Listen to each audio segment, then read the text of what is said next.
जायजा ठीक था, लेकिन जब उनको लगा कि इसका जुनून है और ये वापस आने वाला नहीं है अब, तो उन्होंने अपने आप को मेरे साथ सम्मिलित कर लिया। क्या बात, तो शब्द नहीं आज आपकी बातें सुनकर मेरे पास।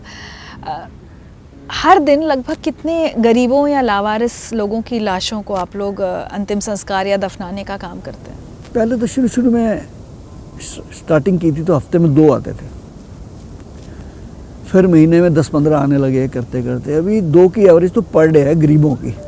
और मैं बता दूं कि मैंने एक शमशान घाट पूर्वी दिल्ली में सीमापुरी का 2002 से पूर्वी दिल्ली नगर निगम से सेवा के लिए लिया हुआ है, बिना किसी प्रॉफिट के। और वहाँ बोर्ड लगा हुआ है, अभी कोई भी आए और लकड़ी के पैसे नहीं है, फ्री में संस्कार कराए। पता नहीं कितने हो गए वहाँ पे, 1000 हो गए संस्कार, फ्री में चलाते हैं लोग। इंडस्ट्री लगाते हैं, मैंने शमशान घाट लगा लिया, इतना फ़र्क है। एक शब्द आपने सुना होगा, कहते हैं शमशान वैराग्य। हम किसी के अंतिम संस्कार में जाते हैं तो कुछ दिन मन बड़ा उचाट रहता है, लगता है अरे यही तो जीवन है, एक दिन हमको भी ऐसे ही चले जाना है। आप हर दिन उस वैराग्य को जीते हैं शंकर जी, कैसे? मतलब 25 साल से हर दिन किसी को जाना, अंतिम संस्कार करने, वो भी ऐसे लोगों का जो ना आपके रिश्तेदार हैं, जिनसे आपका कोई रिश्ता नहीं, कुछ नहीं, ना दोस्ती, अनजान लोग। मैं समझना चाह रही हूँ कि कैसे करते हैं आप। बड़ा सुकून मिलता है जी। राजा हरिश्चंद्र को भी मिला था। जब हम गुरुद्वारे, मंदिर या मस्जिद जाते हैं अपने किसी भी धार्मिक स्थल पे, जब हम वापस आते हैं तो हमें लगता है यार हमारा तो कोई कुछ बिगाड़ ही नहीं सकता, आज तो हम भगवान को मिल के आ गए हैं, जो मांगेगा वो मिलेगा। लेकिन जब हम शमशान जाते हैं और वो 2 मिनट जो आप कहते हैं ना कि देख के एक बार लाश को आता है, यार क्या ले जाना है इस दुनिया से, सब कुछ यहाँ रह जाना है, वो 2 मिनट बड़े कीमती हैं। उस 2 मिनट ने मेरे जीवन को बदला है निगम बोध घाट पे, आज से 25 साल पहले। अगर मैं वो लाश नहीं देखता और वो लकड़ी वाला सीन नहीं देखता तो मेरा जीवन कैसे बदलता। लेकिन आज तो आप हर दिन पता नहीं कितने मिनट, कितने पल वहाँ बिताते हैं। आज भी सुबह होके आया हूँ मैं, यहाँ आने से पहले शमशान घाट होके आया हूँ मैं एक डेथ में। आदत पड़ गई है और सुकून मिलता है वहाँ जाके। मैं जब देखता हूँ लोगों को, और जब भी जाता हूँ तो मैं किसी और की डेथ में हूँ, वहाँ कोई ना कोई गरीब आया होता है कि शंटी जी हमारे पास तो शॉल नहीं है, शंटी जी लकड़ी नहीं है, पंडित जी को देने के लिए पैसे नहीं हैं। तो मुझे बड़ा सुकून मिलता है जब मैं वो काम करता हूँ। तो मैं चोरी छिपे भी कर देता हूँ, घर बता के भी कर देता हूँ, हर तरीके से करता हूँ। मैं ऐसे किसी को भंडारे में खिलाने से अच्छा मैं ये काम ज़्यादा जरूरी समझता हूँ। देखिए ना, इस इतने बड़े काल में भी जब लोग लंगर से लोगों को संतुष्ट कर रहे थे, तो हमने लाशों के उस भंडार में भी अपनी सेवा को जारी रखा। कभी किसी के अंतिम संस्कार का कोई बहुत खराब अनुभव, कोई कड़वी याद? रोज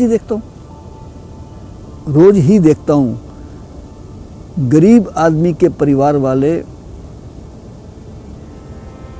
दिल से रोते हैं, क्योंकि उनका सारा दारोमदार अपने पिता में होता है। अमीर आदमी के परिवार वाले अपने सुखों को रोते हैं, वो अपने पिता को नहीं रोते हैं। वो तो इस बात के लिए रो रहे होते हैं कि बड़े भाई को 40% देगा, मुझे 20% दें, वो इस बात के लिए रो रहे हैं।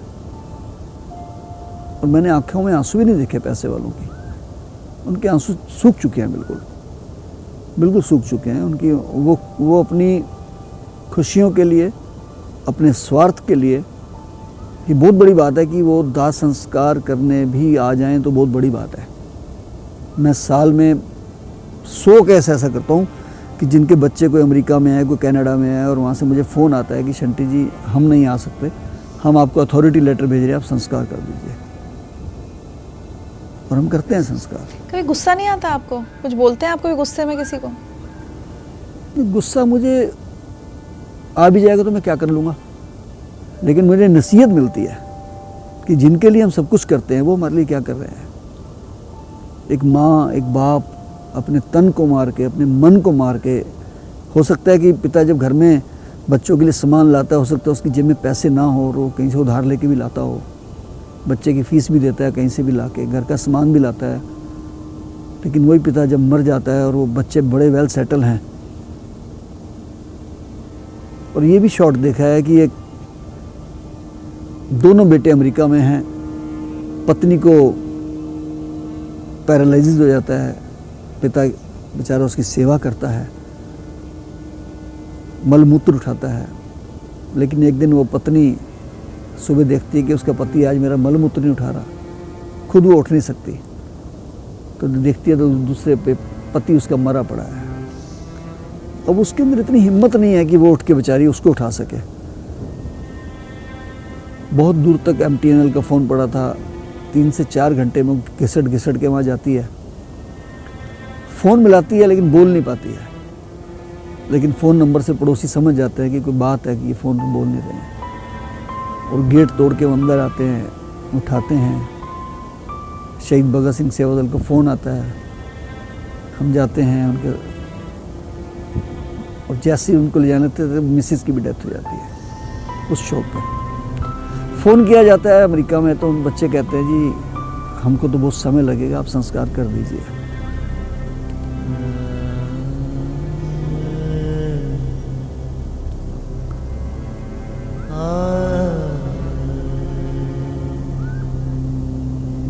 मतलब पूरे शहर के कंधे थे उनके पास,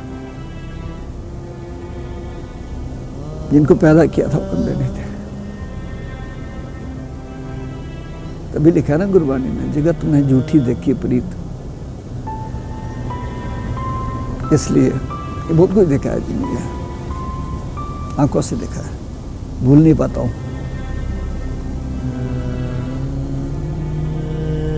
और ये सच है जीवन का, हम लोग बहुत प्यार करते हैं, लेकिन मुझे लगता है कि हम जिनको प्यार करते हैं वो बड़े होकर उस प्यार को भूल जाते हैं, उनको कुछ और दिखता है, उनके लिए प्यार से ज़्यादा चीज़ों की कीमत है। इसलिए मैंने तो अपने जीवन को बदल लिया है जी काफ़ी हद तक। मैं बड़ा सेटिस्फाई हूँ इस बात से कि जो हो रहा है अच्छा हो रहा है, जो होगा अच्छा होगा, किसी के ऊपर हम उम्मीद ही ना रखें, अपने आप को इतना प्रिपेयर कर दें। मेरे पास 10 फ़ोन ऐसे आते हैं कि शंटी जी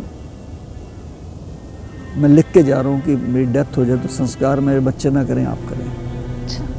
लिख के जाते हैं। उन्हें पता होता है कि नहीं करेगा कोई उनका? करेगा भी तो कहते नहीं, हम आपसे कराना चाहते हैं, कम से कम आप विधिवत तो कर दोगे, समय पे तो कर दोगे।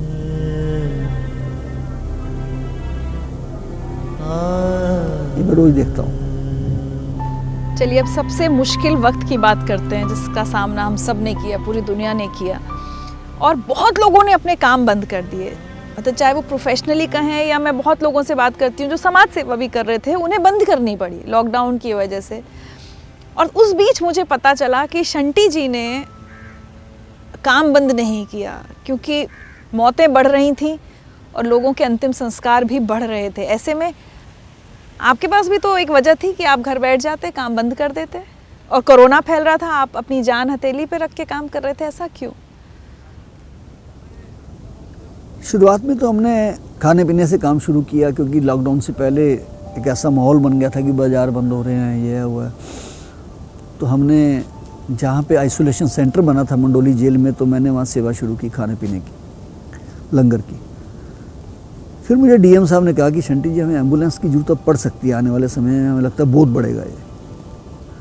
तो मेरे कई साथियों ने कहा यार ये तो मौत का मंजर है, तो सही बात है, आप बहुत बड़ा पंगा ले रहे हो, मना कर दो। मैंने कहा शहीद भगत सिंह को जुनून था, तो उन्होंने कहा था ना कि दम निकले इस देश की खातिर बस इतना अरमान है। उनकी माँ ने भी कहा था शादी करा दूंगी, तो उन्होंने कहा था कि दुल्हन तो ब्याह के लाऊंगा पर आज़ादी के रूप में। यार 25 साल से सेवा कर रहे हैं देश की हम, और आज इतनी बड़ा देश के ऊपर विपदा आई है, मानवता के ऊपर विपदा आई है, और हम अगर सेवा नहीं करते हैं तो हमें ये मुल्क कभी माफ़ नहीं करेगा, मानवता भी माफ़ नहीं करेगी, हमारे गुरु भी माफ़ नहीं करेंगे। भाई मैं तो सेवा करूँगा कुछ भी हो जाए। ड्राइवर्स को मैंने पूरा पक्का कर दिया, मजबूत कर दिया। मैंने कहा जिसको छुट्टी लेनी है ले सकता है, मैं ये काम करूँगा। तो पहले हमने एम्बुलेंसेस लगाई, फिर डेथ का रेशो बढ़ना शुरू हुआ। शुरू में हमारे ड्राइवर घबरा रहे थे, फिर मैंने पीपी किट खुद पहन के लग गया मैं, और वो करते करते इतना काम बढ़ गया जी कि जब हमने 200 डेड बॉडी के करीब उठा ली तो मुझे मेरे बेटे दोनों जोजीत सिंह, मनीष पाल, मेरी मिसिज़ मंजीत एंड मेरे स्टाफ को सबको कोरोना हो गया। तब मुझे बहुत लोगों के फ़ोन आए कि अरे शंटी जी बड़ा अफसोस हुआ है। मैंने कहा जी अफसोस उनको होता है जिन्होंने घर में बैठे कुछ नहीं किया और कोरोना हो जाए, उनको तो अफसोस होना चाहिए। मुझे तो कोई अफसोस नहीं है, तो काम कर रहा था। हम काम कर रहे थे और हमें होना ही था। हम तो डेली मोर्चरी में जा रहे हैं, डेली शमशान घाट में जा रहे हैं, हॉस्पिटल में जा रहे हैं, तो हमें तो कोई अफसोस नहीं किसी प्रकार का।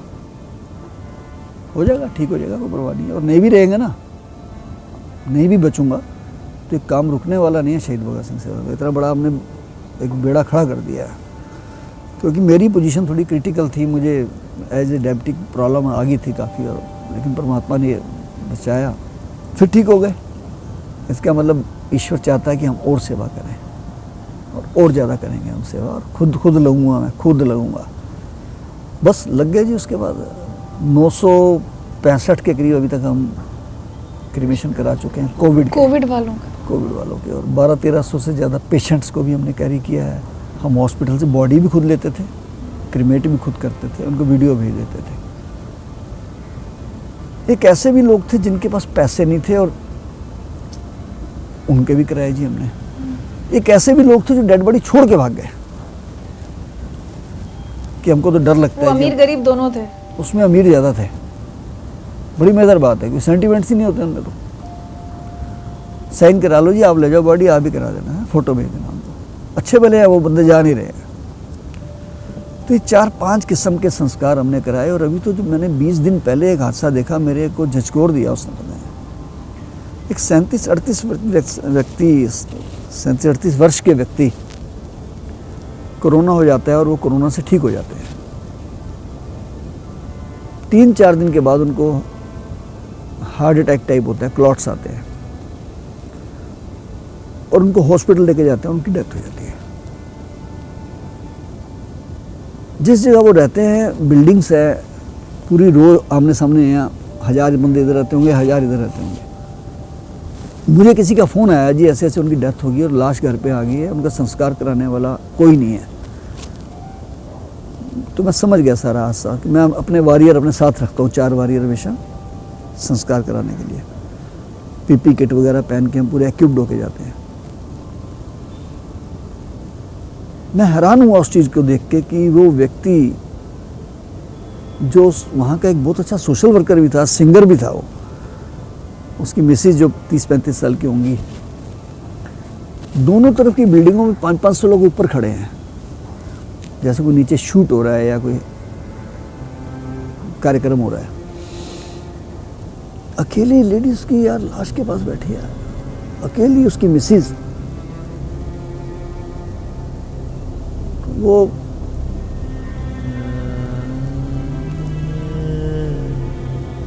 अजीब बात है, सब छोड़।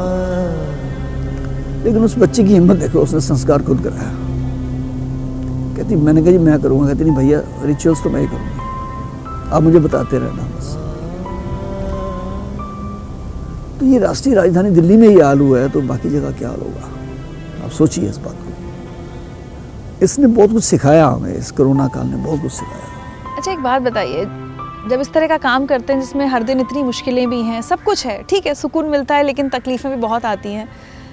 कई बार लगता है कि अरे क्यों कर रहे हैं, मतलब किसके लिए करना है। और ख़ासकर जब आपको इस काम की वजह से खुद को कोरोना हो गया, तब भी क्या एक बार भी ख्याल नहीं आया कि अरे शंटी क्या कर रहे हो तुम? देखिए, हम लोग ना जिस कम्युनिटी से हैं, हमारी कम्युनिटी बड़ी सेंटिमेंटल है, तो मेरा भी जज्बा कुछ ऐसा कहता है कि कुछ तो यार ऐसा करके जाएं। और एक ही दिल के अंदर मिशन रहता है कि अपने लिए जिए तो क्या जिए, तू जिए दिल ज़माने के लिए। बड़ा मज़ा आता है जी, अपने लिए तो पंछी भी करता है, पशु भी करता है, अपना काम सब कर लेते हैं, लेकिन जब किसी के लिए कुछ करते हैं ना, और वो जो 1 मिनट की शांति है ना, बड़ी ज़बरदस्त शांति है, ये सुकून बड़ा ज़बरदस्त है जी। उसका मुकाबला आप नहीं कर सकते, किसी दुनिया की किसी चीज़ से नहीं कर सकते। आपने अपने एक साथी को खोया, आपके परिवार को तो सबको कोरोना हुआ, लेकिन इस कोरोना ने आपके भी एक साथी की जान ली। उसके बाद क्या सेवा दल के लोग डरे कि क्यों कर रहे हैं, हम इसको बंद कर देते हैं? आपको कुछ लोगों ने समझाया तो होगा ही? नहीं, मेरे देखिए फ़र्क तो पड़ता है। मेरी एक सिस्टर इन लॉ, एक ब्रदर इन लॉ, वो भी कोविड में गए। मेरा ये एक ड्राइवर गया है इसमें। तो मुझे ड्राइवर्स को ये समझाना पड़ा, बाकी ड्राइवर्स को, कि देखिए वैसे चले जाओगे तो कोई नहीं पूछेगा, सेवा करते हुए जाओगे तो दुनिया याद रखेगी, देश याद रखेगा। कोरोना काल में शंटी जी ने सबसे पहले डेड बॉडी को सबसे पहले उन्होंने अपने हाथों से उठाया। उसके बाद हम सारा स्टाफ जो यहाँ 8-10 आदमी का स्टाफ है, ड्राइवर और वो काम करते हैं, सब डर गए और सब मतलब कि अपने अपने घर जाने के लिए कहने लगे, छुट्टी की कहने लगे, काम छोड़ने की कहने लगे। उसी कोरोना काल में हमारा एक ड्राइवर, हमारा एक मेंबर, हमारा एक सदस्य, हमारा एक भाई हमारे बीच से चला गया, कोरोना की भेंट चढ़ गया। हमसे लोग दूर जाने लगे, हम किट पहन के जा रहे हैं तो हमें कोई मतलब कि ऐसा कर रहे कि जैसे अछूत हो या कोई गलत काम करके आया हो। जब कोरोना काल एकदम आया, एकदम उनसे तो हम डरे नहीं पहले जो कर रहे थे काम, अब एकदम छोड़ के हम घबरा गए बहुत ज़्यादा कि ये तो जान ही ले लेगा, क्योंकि लोगों ने जिसने भी सबने डराना सोचा। संटी हम तो भाग चले गए थे छोड़ के, तो संटी जी ने कहा बेटा कोई अभी इतने साल से जब मेहनत कर रहे हैं तो अब एक देश के ऊपर इतना बड़ा काल आया है, अगर आप सेवा कर रहे हैं तो आप पीछे क्यों हट रहे हैं, मैं हूँ ना आपके साथ। कब तक कर पाएंगे सारा काम, क्योंकि सब में फिजिकल मेहनत भी बहुत है, मेंटली हर तरह से आप पूरा एग्जॉस्ट हो जाते होंगे, कब तक कर पाएंगे? भाई इससे ज़्यादा मेहनत तो हो नहीं सकती जो कोविड में हुई है। ये दौर परमात्मा करे आए भी ना कभी। और एक बात बता दूं मैं आपको, खाली बैठे हुए इंसान जल्दी मर जाते हैं। आप सेवा करते रहिए, अपने आप को आप जवान ही समझेंगे, रहती जवान है, और काम करने की शक्ति बढ़ती रहती है, कभी कम नहीं होती है। स्पिरिट, ताकत दिल से होती है। मैंने कहा ना, पंखों से उड़ान नहीं होती, हौसलों से होती है, और हौसले हैं हमारे पास। और हम जब भी निकलते हैं सुबह यही प्रार्थना करते हैं कि दे शिवा बरमोए है शुभ कर्मम ते कब हो न टरो और सो जब जाए लरो, निश्चय कर अपनी जीत करो। शाम को वापस आए तो कुछ करके आए हम आज। वो कहते हैं ना कि किसी की मुस्कुराहटों पे हो निसार, किसी का दर्द मिल सके तो ले उधार, किसी के वास्ते हो तेरे दिल में प्यार, जीना इसी का नाम है। बड़ा मज़ा आता है जी। तो जीवन की आखिरी सांस तक ये सेवा करते रहेंगे शंटी जी? देखिए, जीवन तो ऊपर वाले के हाथ में है। पता नहीं न जाने किस घड़ी में ज़िंदगी की शाम हो जाए। और इस कोरोना काल में तो मुझे वो एक वक्त फिल्म आई थी, उसका गीत जो था, वक्त की हर शय गुलाम, उसका एक अंतरा बड़ा अच्छा है कि आदमी को चाहिए वक्त से डर के रहे, कौन जाने किस घड़ी वक्त का बदले मिजाज। मिजाज ही तो बदला है वक्त का। बड़े से बड़ा और छोटा व्यक्ति घर में बैठा हुआ है, और कोरोना ने किसी को बख्शा नहीं है। तो बजाय इसके कि किसी हादसे में हम चले जाएं, तो सेवा करते करते क्यों ना जाएं। अपने याद रखें ना रखें, दुनिया तो याद रखे, किसी कहीं तो कभी तो किसी निशान को लोग याद रखेंगे। नहीं, मुझे तो यकीन है कि आपको अपने भी और दुनिया भी हर कोई याद रखेगा, और खासकर वो लोग जिनकी आपने जान बचाई है या जिनके किसी अपने का आपने संस्कार किया। और ये संख्या इतनी बड़ी है, बहुत बड़ी है, कि आप तो मुझे लगता है अब अपनों के नहीं, आप तो दुनिया के हो चुके हैं अब तक। बहुत अच्छा लगा आपसे मिलके शंटी जी, और कुछ तोहफे हैं हमारी तरफ से आपके लिए as a token of appreciation. इतना बड़ा तोहफा दे दिया आपने। सुख में तेरे साथ चलेंगे, दुख में सब मुख मोड़ेंगे, दुनिया वाले तेरे बनकर तेरा ही दिल तोड़ेंगे, देते हैं भगवान को धोखा, इंसान को क्या छोड़ेंगे, कसमें वादे प्यार वफा सब बातें हैं बातों का क्या, कोई किसी का नहीं है झूठे, नाते हैं नातों का क्या।